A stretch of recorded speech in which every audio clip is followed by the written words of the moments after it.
Hello my dear students, आपका स्वागत है मेरे इस यूट्यूब चैनल पे। आज के वीडियो में हम लोग डिस्कस करने जा रहे हैं बच्चों oogenesis प्रोसेस को डिटेल में। इससे पहले हम लोगों ने बच्चों शॉर्टकट में देखा था और आज इस वीडियो में हम लोग oogenesis को पूरा डिटेल में देखेंगे और साथ में समझेंगे बच्चों हार्मोनल रेगुलेशंस के बारे में। ठीक है, तो चलो इस वीडियो को स्टार्ट करते हैं बच्चों। मैं हूं आपका दोस्त अब्दुल मन्नान और आप लोग देख रहे हैं मेरा YouTube channel Abdul biology classes. तो oogenesis बच्चों हम लोगों ने जैसा देखा कि फीमेल में कब स्टार्ट हो जाता है, आपका फीमेल में स्टार्ट हो जाता है, फीमेल की फीटल लाइफ में स्टार्ट हो जाता है और चलता कब तक है, मेनोपॉज तक चलता रहता है। ठीक है, तो अब यहाँ पे हम लोग फीमेल के फीटल लाइफ से स्टार्ट करके अब उसके बाद जो मेंस्ट्रुएशन साइकिल चलेगा वहाँ तक पहुँचेंगे और कैसे कैसे हार्मोनल चेंजेस होता है, कितना प्राइमरी फॉलिकल्स बनता है, वो सब चीज़ डिटेल में हम लोग डिस्कस करने जा रहे हैं बच्चों। ठीक है, तो चलो स्टार्ट करते हैं। तो लास्ट क्लास में जैसा कि हम लोगों ने बच्चों देखा था कि oogenesis प्रोसेस जो है वो साइट होता है ओवरी के अंदर और ओवरी का ये बच्चों यहाँ पे देख सकते हो ये प्राइमोडियल जर्म सेल्स है ना, प्राइमोडियल जर्म सेल्स। और इस प्राइमोडियल जर्म सेल से बच्चों यहाँ से ऊगोनिया डिवाइड होके बनता है इस तरह से। ये सब क्या है आपका ऊगोनिया बनता है। अब ये ऊगोनिया बच्चों डिवाइड होता है और डिवाइड होके किस तरह से एक ट्यूब लाइक स्ट्रक्चर बना लेता है। ठीक है ना, इसको बोला जाता है एग ट्यूब ऑफ फलगर। ठीक है, ये एक साइंटिस्ट का नाम है एग ट्यूब ऑफ फलगर।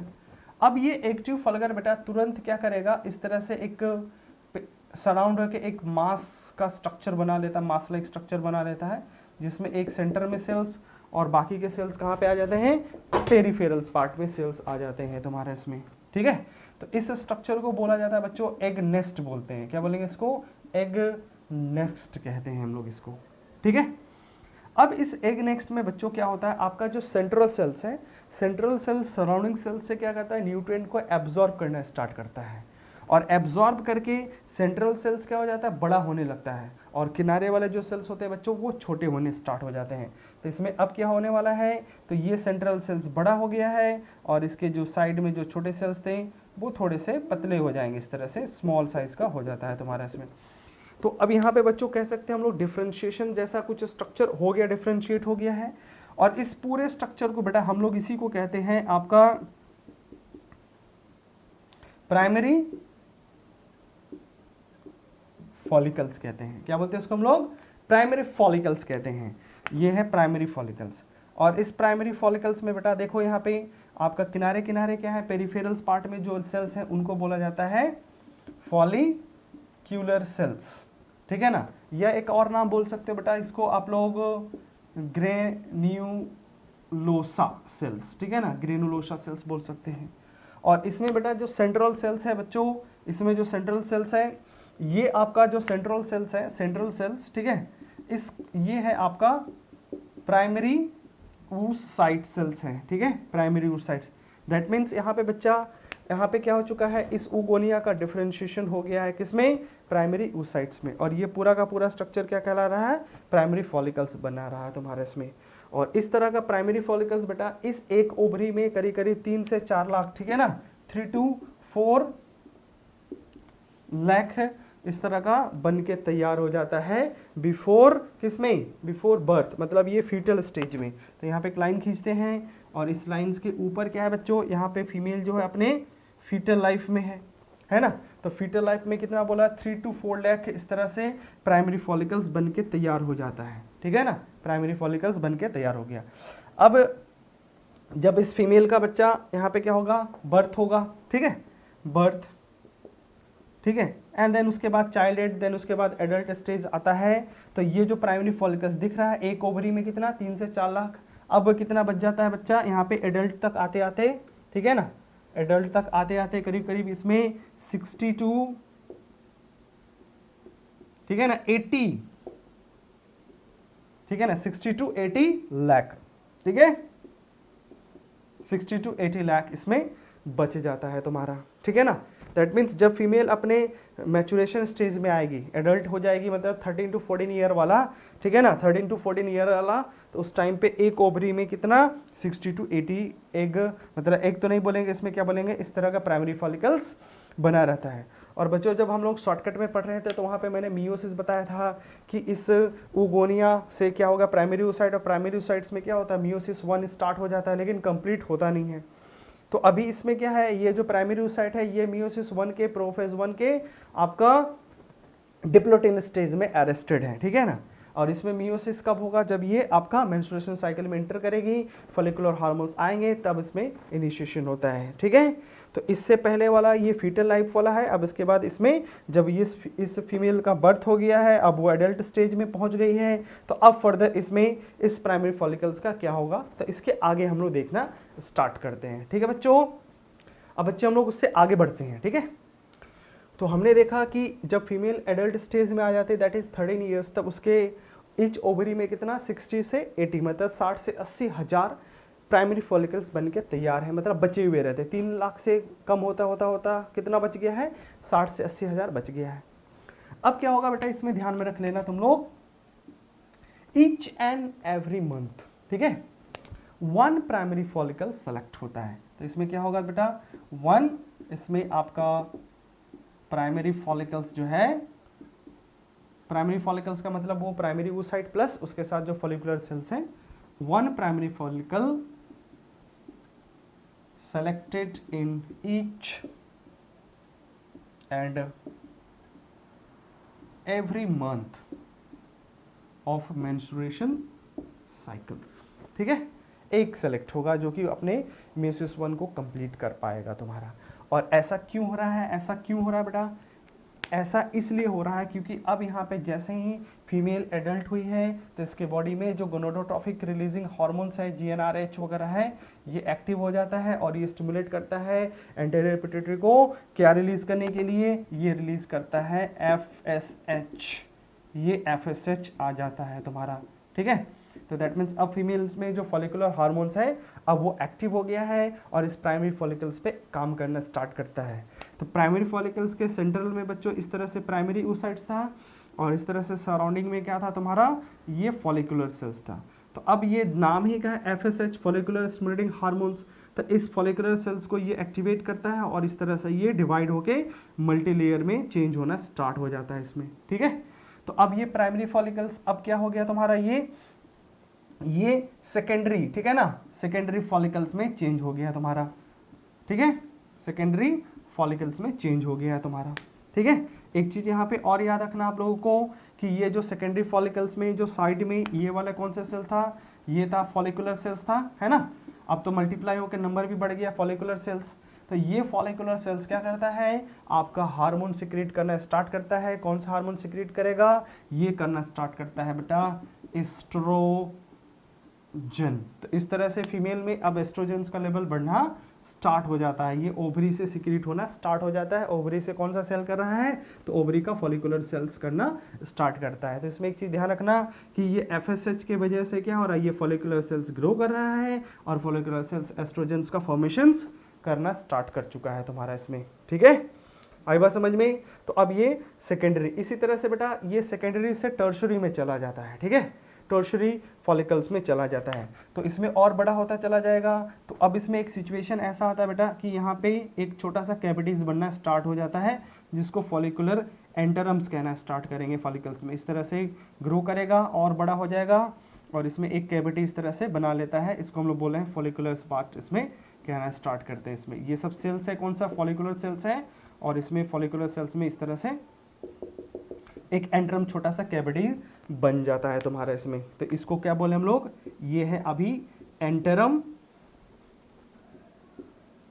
और ये वाला जो पार्ट था बेटा ये अभी भी प्राइमरी oocytes जो है उसी स्टेज में, मतलब मियोसिस 1 अभी कंप्लीट नहीं हुआ है। तो ये क्या है बच्चों, प्राइमरी तुम्हारा oocyte है, ये प्राइमरी oocyte है, अभी मियोसिस 1 इसमें कंप्लीट नहीं हुआ है, ठीक है ना। अब ये सेकेंडरी से टर्शरी से इसके बाद जैसे ही ये मैच्योर ग्राफिन फॉलिकल्स जाता है बेटा, इसमें मियोसिस 1 कंप्लीट हो जाता है और ये सेकेंडरी oocytes में कन्वर्ट हो जाएगा तुम्हारा इसमें, ठीक है। तो इसका अब नाम हो गया, जैसे सेकेंडरी था तब इसको हम लोग क्या बोले हैं, टर्शरी फॉलिकल्स कह रहे हैं, ठीक है, टर्शरी फॉलिकल्स हम लोग इसको कह रहे हैं इसमें, ठीक है। अब ये टर्शरी फॉलिकल्स बेटा इसमें देख यहाँ पे किसके इन्फ्लुएंस में, इसी FSH के इन्फ्लुएंस में ग्रो किया था। और साथ में देखना, ध्यान से रखना इसमें बच्चों कि ये जो ग्राफियन फॉलिकल इसके इस एफएसएच के इन्फ्लुएंस में आके एस्ट्रोजन का सिक्रेशंस कर रहा है, ठीक है ना, एस्ट्रोजन का सिक्रेशंस कर रहा है। मतलब जैसे जैसे एफएसएच का अमाउंट बढ़ा वैसे वैसे आपका फॉलिकुलर सेल्स बढ़ा, और फॉलिकुलर सेल जैसे जैसे बढ़ रहा आपका एस्ट्रोजन का अमाउंट भी बढ़ता जा रहा है। अभी पहुंच गए ये टर्शरी में। अब इसके बाद आता है बच्चों मैच्योर ग्राफियन फॉलिकल्स में कन्वर्ट होता है।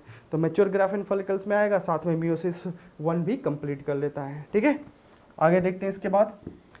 नेक्स्ट बच्चों देखो हम क्या करेंगे, अब ये जो हमारा टर्शरी फॉलिकल्स था, अब ये टर्शरी फॉलिकल्स ट्रांसफॉर्म हो जाएगा किसमें, आपका मैच्योर ग्राफियन फॉलिकल्स। तो इसके बाद का डायग्राम है ये, तो यहाँ पे मैं बना देता हूँ इसके बाद वाला डायग्राम्स। और साथ में क्या हो गया, ये जो प्राइमरी oocyte इसमें मियोसिस 1 भी कंप्लीट हो जाएगा, मतलब ये सेकेंडरी oocyte में चेंज हो जाएगा, ठीक है। तो ये एक थोड़ा सा बड़ा सा डायग्राम बनेगा बच्चों, यहाँ पे ठीक ठाक बड़ा सा बना लेंगे हम लोग यहाँ पे डायग्राम, ठीक है। इसमें आपका कुछ लेयर भी बनेगा, वो सारे लेयर हम लोग को यहाँ पे मेंशंस करना पड़ेगा। ये सेकेंडरी oocytes है, ठीक है, सेकेंडरी oocytes। और इसके अराउंड्स भी बच्चों क्या रहेगा, ये ग्राफियन फॉलिकल्स का जो मल्टी लेयर्ड स्ट्रक्चर है, तो ये तो रहेगा ही रहेगा साथ में, ठीक है। और ये ग्राफियन फॉलिकल्स इससे यहाँ पे लगा हुआ रहता है, ठीक है। और भी थोड़ा बना देता हूँ मैं 2-4 लेयर, ठीक है। और यहाँ पे एंट्रम देख सकते हो बच्चों की काफ़ी बड़ा एंट्रम हो चुका है, ये एंट्रम जो है काफ़ी बड़ा हो गया है तुम्हारा, ठीक है। तो ये इस तरह से डेवलप हो जाता है, ठीक है।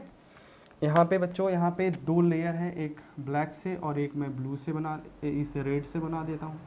यहाँ पे एग्जैक्टली 2 लेयर है, ठीक है। आपका थीका एक्सटर्नल और थीका इंटरनल लेयर्स प्रेजेंट होता है, ठीक है। तो सबसे पहले इसको बताते हैं।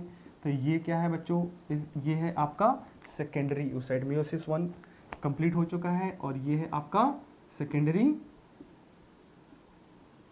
oocyte है, ठीक है, सेकेंडरी oocyte। और ये जो पूरा का पूरा स्ट्रक्चर जो दिख रहा है बच्चों, ये आपका है कि तुम्हारा मैच्योर ग्राफियन फॉलिकल्स। क्या बोला इसको हम लोगों ने, मैच्योर ग्राफियन फॉलिकल्स। तो जस्ट इसको नीचे वाले डायग्राम को मैं हटाऊं, एक बार कंपेयर करके देख लेता हूं। देखो यहाँ पे ये जो एंट्रम है, यहाँ पे भी एंट्रम काफ़ी बड़ा हो चुका है एंट्रम, और ये एंट्रम भरा रहता है लिकर फॉलिकल से भरा रहता है, किससे, लिकर फॉलिकल से। और बाकी ये फॉलिकुलर लेयर्स और भी काफ़ी एक्सपेंड कर चुका है, काफ़ी ज़्यादा एक्सपेंड कर चुका है तुम्हारा इसमें, ठीक है। तो अब इसकी कोई ज़रूरत नहीं, इसको मैं यहाँ से हटा देता हूँ बेटा। अच्छा, एक चीज़ का ध्यान अभी भी रखना है कि ये सारा जो प्रोसेस हो रहा है किसके इन्फ्लुएंस में हो रहा है, ये बच्चे आपका एफएसएच के इन्फ्लुएंस में, एफएसएच के इन्फ्लुएंस में हो रहा था। एफएसएच ने क्या किया बच्चों, ये टर्शरी जो फॉलिकल्स था उसको आपका मैच्योर ग्राफियन फॉलिकल्स में चेंज कर दिया है तुम्हारा इसमें, ठीक है। ये मैच्योर ग्राफियन फॉलिकल्स में चेंज हो चुका है, ठीक है। अब यहाँ पे बहुत सारे नाम है बच्चों, तो थोड़ा उन पे हम लोगों को गौर करना पड़ेगा। तो जैसा कि मैंने बोला बेटा, यहाँ पे ये वाला जो लेयर है इसको क्या बोलते हैं हम लोग, इसको बोला जाता है थीका एक्सटर्ना। और उसके अंदर वाला जो लेयर है ये क्या है आपका, ये थीका इंटरना, ठीक है, थीका इंटरना। और जो फॉलिकुलर लेयर था, अब वो फॉलिकुलर लेयर का भी बहुत सारा नाम है यहाँ पे, ठीक है। तो एक चीज़ ध्यान में रखना, यहाँ पे जो सेंटर में, मतलब ये जो सेकेंडरी oocytes के आसपास जो फॉलिकुलर लेयर है, इसको बोला जाता है डिस्कस प्रोलिगेरस। क्या बोलते हैं इसको हम लोग, डिस्कस प्रोलिगेरस। तो सेंट्रल में जो फॉलिकल सेल्स है उसका क्या नाम रखा हम लोगों ने, डिस्कस प्रोलिगेरस। उसके बाद बच्चों यहाँ पे एक चीज़ और ध्यान में रखना है कि ये जो पेरिफेरल्स पार्ट में जो किनारे किनारे हैं, ठीक है ना, ये भी फॉलिकुलर लेयर है, तो इनका नाम है मेम्ब्रेना ग्रेनुलोसा। इनको क्या बोलते हैं हम लोग,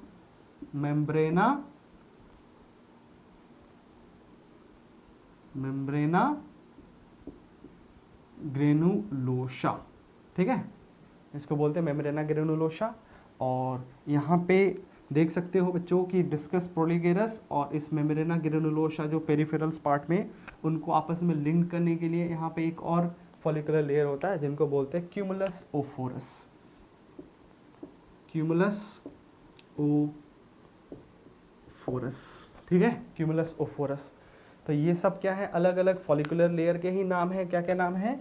नंबर 1 हो गया डिस्कस पोलिगेरस, नंबर 2 हो गया मेम्ब्रेना ग्रेनुलोसा, और नंबर 3 हो गया बच्चों ये आपका क्यूमुलस ओफोरस। और साथ में ये भी ध्यान में रखना है बच्चों कि ये जो भी फॉलिकुलर लेयर है, ठीक है ना, ये अभी भी क्या कर रहे हैं, ये अभी भी एस्ट्रोजन का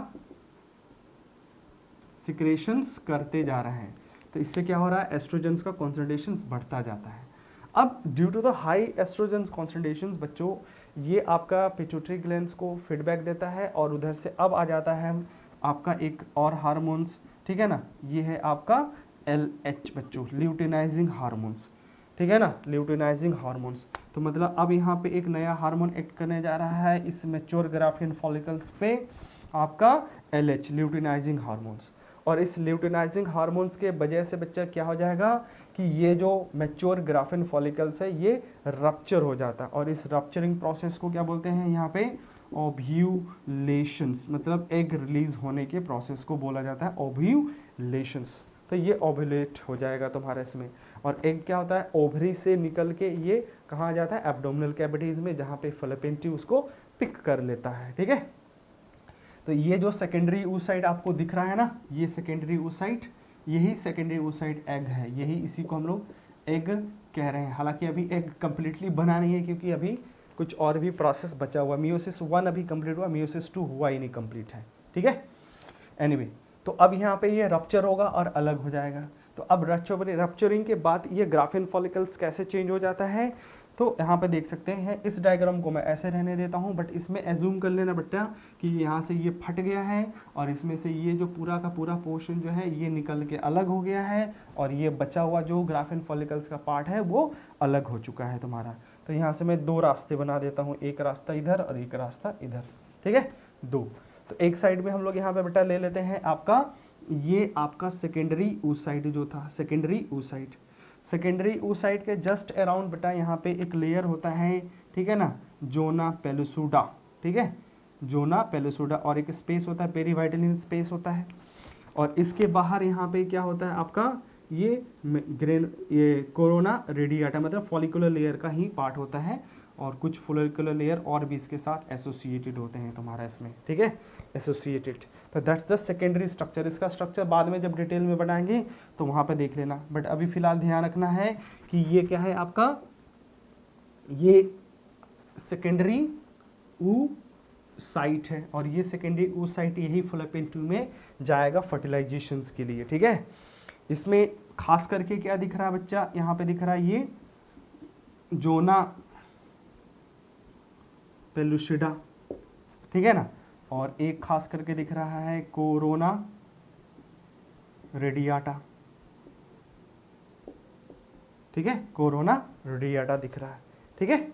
बाकी एक तो है ये, ठीक है ना, हैप्लॉइड स्ट्रक्चर है, क्योंकि मियोसिस 1 कंप्लीट हो चुका है। दूसरे साइड में क्या मिलेगा हम लोगों को, दूसरे साइड में हम लोगों को रिमेन्स ऑफ ग्राफियन फॉलिकल्स, ये रिमेन्स है ग्राफियन फॉलिकल्स का, ठीक है।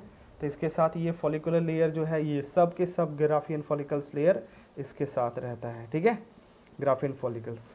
तो that's a remains of the Graafian follicles. ये क्या है बच्चा, ये है आपका रिमेन्स ऑफ ग्राफियन फॉलिकल्स। जब ये ग्राफियन फॉलिकल से, मैच्योर ग्राफियन फॉलिकल से एक रिलीज हो चुका है, तो अब उसका बचा हुआ पार्ट है, ये क्या है, रिमेन है, रिमेन्स ऑफ ग्राफियन फॉलिकल्स, ठीक है, remains of Graafian follicles, that's clear. इसका क्या होगा, इसका तो देखो बेटा ये कहाँ चला जाएगा, फर्टिलाइजेशन के लिए चला जाएगा। अब इस पे थोड़ा सा हम लोग और कंसंट्रेट करते हैं, ठीक है, बट इसको मैं हटाऊं, आपको थोड़ा सा मेमोराइज करवा देता हूं, ये जो आपके फॉलिकुलर लेयर है, ठीक है। याद करो इसके पहले वाले में जहाँ पे फॉलिकुलर लेयर बना था बच्चों, ये सेंटर में प्राइमरी oocyte और इसके अराउंड ये फॉलिकल्स था, प्राइमरी फॉलिकल्स, तो इसको ग्रेनुलोसा सेल्स बोलते थे। और यही ग्रेनुलोसा सेल्स बच्चा क्या है, ये इसको बोला जाता है आर्मी ऑफ oocyte, इसको क्या बोलते हैं, आर्मी ऑफ oocyte भी कहते हैं। तो जैसे जैसे क्या हो रहा है, ये प्राइमरी से सेकेंडरी, सेकेंडरी से टर्सरी, टर्सरी से आपका मैच्योर ग्राफिन फॉलिकल्स में, तो ये फॉलिकुलर लेयर धीरे धीरे धीरे धीरे बढ़ता जा रहा, बढ़ते जा रहा, मतलब समझ लो, मान लो कि आर्मी बड़ा होता चला जा रहा है। अब यहाँ पे जब आया तो आर्मी काफ़ी बड़ा हो गया, ठीक है। तो अब आर्मी के 3 पार्ट में बट गए हैं। आर्मी बच गया है डिस्कस प्रोलिगेरस में, मेम्ब्रेना ग्रेनुलोसा में और क्यूमुलस ओफोरस में आर्मी बट चुका है, ठीक है, जस्ट मेमोराइज करने के लिए भाई, ठीक है। बट गया इसमें। तो देख, जो आर्मी सेंटर में रहता है वो कोई काम धाम नहीं करता है, बैठ के डिस्कशन करता रहता है कि कैसे हमारा जो आर्मी है प्रोग्रेस करेगा। तो इसमें देख इसका नाम रख दिया डिस्कस प्रोलिगेरस, ठीक है। और जो बॉर्डर पे हैं मेम्ब्रेना ग्रेनुलोसा, वैसे ही भाड़ में जाओ, कुछ भी करो कोई बात नहीं, लॉस गेट लॉस्ट, तो मेम्ब्रेना ग्रेनुलोसा। अब मेम्ब्रेना ग्रेनुलोसा और इस डिस्कस प्रोलिगेरस के बीच में कम्युनिकेशंस के लिए होता है ना, तो क्यूमुलस ओफोरस, तो ये कम्युनिकेशंस का काम करता है। तो क्यूमुलस ओफोरस मतलब इसको जोड़ के रख रहा है। अब उसके बाद क्या हुआ, जैसे इसमें मान लो ये देश बर्बाद हो गया, फट गया, ठीक है। तो अब यहाँ से ये जो आर्मी बचा कुचा आर्मी बचा हुआ है और इसमें जो सेकेंडरी साइड है वो निकल के चला गया दूसरे साइड में। तो अब बचा कुचा जो आर्मी है दैट मीन्स ये रिमेन्स ऑफ ग्राफिन फॉलिकल्स, इनका क्या होगा इसको हम लोग आगे देखते हैं यहाँ पे, ठीक है बच्चे।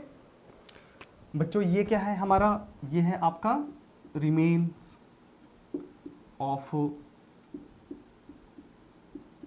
ग्राफिन फॉलिकल्स, ठीक है। और जो रिमेन्स है, इस रिमेन्स को देख, जो मैच्योर ग्राफिन फॉलिकल रप्चर किसके वजह से हुआ था, एलएच के वजह से हुआ था। तो एलएच ही रिस्पॉन्सिबल होता है ओवुलेशंस के लिए। अब ये एलएच ही बच्चों क्या करेगा, ये एलएच जो है ल्यूटिनाइजिंग हार्मोन्स, इसको चेंज कर देगा, ट्रांसफॉर्म कर देगा, ठीक है ना, और उसको मेंटेन करता है एज ए कॉर्पस ल्यूटियम। तो ये चेंज हो जाएगा, ठीक है, किसमें, कॉर्पस ल्यूटियम में, ये कॉर्पस ल्यूटियम है, ठीक है, corpus luteum. That means ovulation के बाद ल्यूटियल फेज आता है, तो ये कॉर्पस ल्यूटियम बन गया। कॉर्पस ल्यूटियम कैसा होता है, ये बच्चों ध्यान में रखना, येलो बॉडी होता है, ठीक है। और ये जो कॉर्पस ल्यूटियम है बेटा लोग, ये मेंटेन बाय द एलएच, ये क्या हो रहा है तुम्हारा, maintained by LH luteinising hormones. इसके अलावा एक चीज़ और ध्यान में रखना है, ये जो कॉर्पस ल्यूटियम है सिक्रेट करता है, पहले करेगा प्रोजेस्टेरोन्स, फिर बाद में एस्ट्रोजन एंड प्रोजेस्टेरोन्स। तो ये सिक्रेट करना स्टार्ट कर देता है प्रोजेस्टेरोन एंड एस्ट्रोजन, ठीक है। तो पहले मैंने बोला प्रोजेस्टेरोन सिक्रेट करे, बाद में दोनों सिक्रेट करता है, तो एस्ट्रोजन प्रोजेस्टेरोन दोनों का सिक्रेशंस करता है ये कॉर्पस ल्यूटियम, ठीक है। क्लियर है, कोई दिक्कत नहीं। अब अगर मान ले यहाँ पे क्या होता है, फर्टिलाइजेशन हुआ ना हुआ no problem, but normal menstruation cycle में विदाउट फर्टिलाइजेशन एलएच का लेवल बाद में गिरने लगता है, ठीक है। मतलब 21 दिन के बाद से जो एलएच का लेवल फॉल डाउन होना स्टार्ट हो जाता है, ठीक है। तो जब तक कॉर्पस ल्यूटियम है तब तक यहाँ पे प्रोजेस्टेरोन एस्ट्रोजन का सिक्रेशन होता रहेगा। तो देख, एस्ट्रोजन्स का लेवल पहले फॉलिकुलर सेल्स के वजह से बना था, फिर अब कॉर्पस ल्यूटियम के वजह से बनता है। तो इस एस्ट्रोजन्स का जो लेवल है बच्चों, आपका पूरे मेंस्ट्रुएशन साइकिल में 2 बार पिक आता है इसका, ठीक है ना। अभी बना के देख लेंगे, मेंस्ट्रुएशन साइकिल में 2 बार पिक आता है। एक बार आया था पहली बार ग्राफिन फॉलिकल्स के, मैंने फॉलिकुलर सेल्स के वजह से। अब जब ये फॉलिकुलर सेल्स ट्रांसफॉर्म हो गए कॉर्पस ल्यूटियम में, तो अब फिर से एस्ट्रोजन्स आ रहा है, और ये प्रोजेस्टेरोन्स का मेन काम होता है एंडोमेट्रियम्स को मेंटेन करके रखना। बट अगर मान लो क्या हो जाए बच्चों, ध्यान में रखना कि आफ्टर 21 डेज डे के बाद जब एलएच का लेवल यहाँ पे डाउन होना स्टार्ट होता है, तो अब कॉर्पस ल्यूटियम डिजेनरेट होना स्टार्ट होगा, ठीक है ना। क्या करेगा, इसका कॉर्पस ल्यूटियम क्या होने लगता है, डिजेनरेट होना स्टार्ट होता है। और डिजेनरेट होके बच्चों ये चेंज हो जाता है किसमें, एक वाइट बॉडी में, जिसको बोला जाता है कॉर्पस एल्बिकन्स कहते हैं, ठीक है ना। ये किस में चेंज हो गया है, कॉर्पस एल्बिकन में,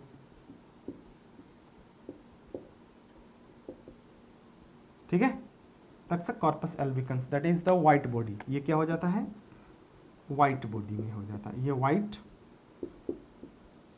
बॉडी है, ठीक है, वाइट बॉडी में चेंज हो जाता है, ठीक है।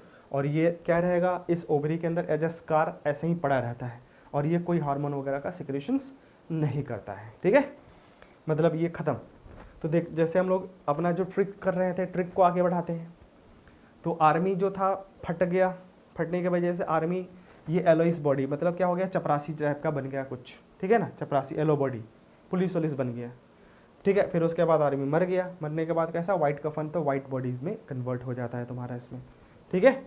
तो यही सीक्वेंसेस चल रहा है, ठीक है। अब ये 21 डेज के बाद ये जो LH सिक्रीट हो रहा है, ठीक है, LH डिक्रीज हो रहा है, तो कॉर्पस ल्यूटियम डिजेनेट हो गया, ठीक है, कोई प्रॉब्लम नहीं। लेकिन अगर मान लें फर्टिलाइजेशन हो गया, और फर्टिलाइजेशन हो गया, तो फर्टिलाइजेशन को के बाद उसमें एम्ब्रियो बनेगा, और एम्ब्रियो का इम्प्लांटेशन होता है, और इम्प्लांटेशन के लिए एंडोमेट्रियम की जरूरत होगी। तो अब एंडोमेट्रियम उसको मेंटेन कौन करता है, तो ध्यान में रखना है कि इस कॉर्पस, ये जो कॉर्पस ल्यूटियम है, दैट ऑल्सो मेंटेन बाई, ठीक है ना, HCG, ये क्या करेगा, ऑल्सो मेंटेन करता है। तो दैट मीन्स जो फंक्शन है LH का, ये टेक ओवर कर लेता कौन, HCG, ह्यूमन कोरियोनिक गोनाडोट्रोफिन्स। ये कब बनेगा बच्चों, ये आफ्टर इम्प्लांटेशंस, ठीक है ना, ये कब बनता है, आफ्टर इम्प्लांटेशंस, दैट मीन्स फर्टिलाइजेशंस हो गया है, और इम्प्लांटेशन के बाद यहाँ से बन जाता है एक प्लेसेंटा, और ये प्लेसेंटा सिक्रीट करता है HCG। तो HCG इसको मेंटेन करके रखता है, ठीक है। आई होप समझ में आ गया होगा इसमें। तो HCG का काफ़ी रोल होता है, फर्टिलाइजेशन के बाद प्लेसेंटा बनता है, तो अब HCG इस कॉर्पस ल्यूटियम को ओवरी के अंदर मेंटेन करके रखता है, और ये आपका प्रोजेस्टेरोन एस्ट्रोजन मेंटेन रहेगा, तो इसके वजह से प्रेगनेंसी मेंटेन रहता है, ठीक है। चलो बच्चों, अभी तक जो भी सीखा हम लोगों ने हार्मोन्स के बारे में, तो इसका एक ओवरऑल हम लोग बना लेते हैं, ठीक है। तो बच्चों अब हम लोग आ जाते हैं हार्मोनल रेगुलेशन देखते हैं oogenesis में, ठीक है। एकदम सब कुछ यहाँ पर डिटेल में देख लेते हैं हम लोग, ठीक है। और इसको अच्छे से याद रखना है, क्योंकि इसी पे बेस्ट बहुत सारे क्वेश्चन आप सॉल्व कर पाओगे, ठीक है। तो चलो देखते हैं, सबसे एकदम स्टार्टिंग से करते हैं, ठीक है। हाइपोथैलेमस,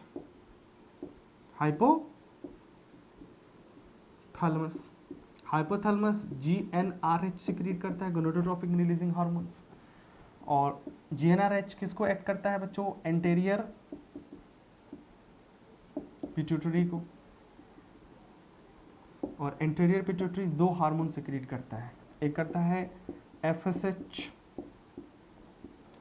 और एक करता है LH, ल्यूटिनाइजिंग हार्मोन्स का सिक्रीशंस, ठीक है।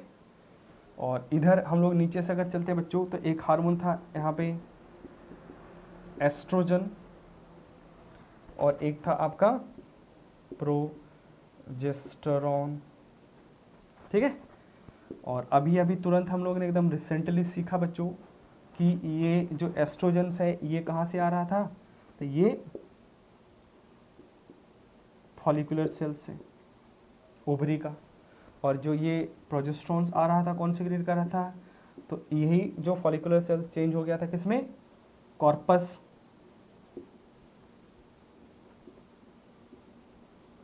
कॉर्पस ल्यूटियम में, और कॉर्पस ल्यूटियम से सिक्रीट कर रहा था, ठीक है। तो ये चार हार्मोन है। अब यहाँ पे रेगुलेशन मैकेनिज्म अगर हम देखते हैं, तो इसमें क्या है, तो ये FSH बच्चों ध्यान में रखना है, ये FSH जब आ रहा था देखा था ना, तो ये फॉलिकुलर लेयर्स को बढ़ा रहा था, और फॉलिकुलर लेयर क्या कर रहे थे, एस्ट्रोजन प्रोजेस्टेरॉन का सिक्रीशंस कर रहे थे, ठीक है। तो that means we can say that कि बच्चों की ये जो आपका FSH है, ये एस्ट्रोजेंस के सिक्रीशंस को क्या कर रहा है, पॉजिटिव फीडबैक दे रहा है, पॉजिटिव फीडबैक।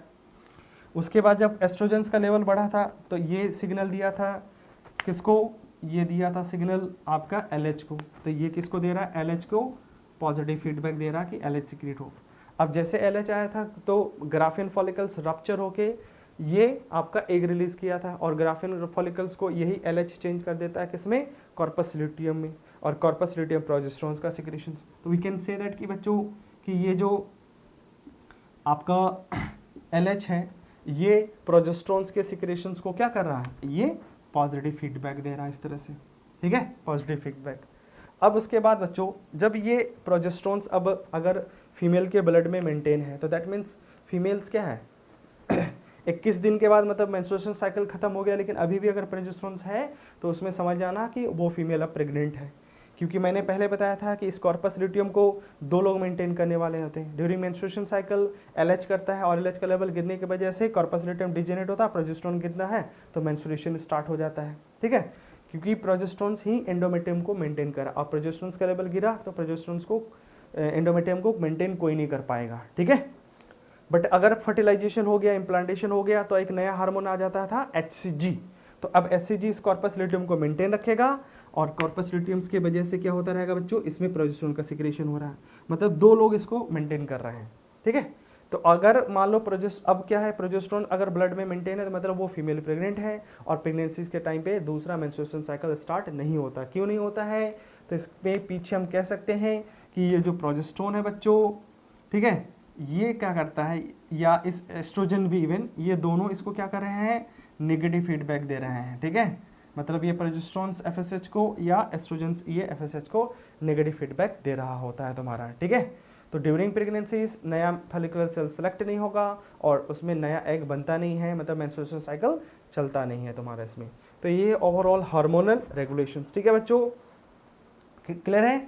अच्छा, और भी कह सकते हैं कि ये प्रोजेस्टेरोन एस्ट्रोजन इधर हाइपोथैलेमस और एंटीरियर पिट्यूटरी को भी नेगेटिव फीडबैक देता रहता है, ताकि उधर से FSH और LH भी ना सीक्रेट होता रहे, ठीक है। डायरेक्टली इसको नहीं करेगा कि FSH को, FSH मतलब क्या, एंटीरियर पिट्यूटरी को प्रोजेस्टेरोन सिग्नल देगा, या हाइपोथैलेमस को सिग्नल दे दे, जिससे क्या होगा, ये FSH सीक्रेट नहीं होगा और LH भी सीक्रेट नहीं होगा, ठीक है। अगर FSH नहीं है तो LH भी नहीं आएगा, ठीक है। तो ये दोनों हार्मोन्स फिर सीक्रेट होते ही नहीं है ड्यूरिंग द प्रेगनेंसीज, ठीक है। अब जब आपका पाचुएशन होगा उसके बाद फिर जब नेक्स्ट साइकिल स्टार्ट होगा तभी इन दोनों का फिर से रोल आता है, ठीक है बच्चों। तो ये था ओवरऑल हम लोगों ने डिटेल में देखा oogenesis प्रोसेस, और साथ में थोड़ा बहुत हम लोगों ने मेंस्ट्रुएशन साइकिल्स भी पढ़ लिया बच्चों।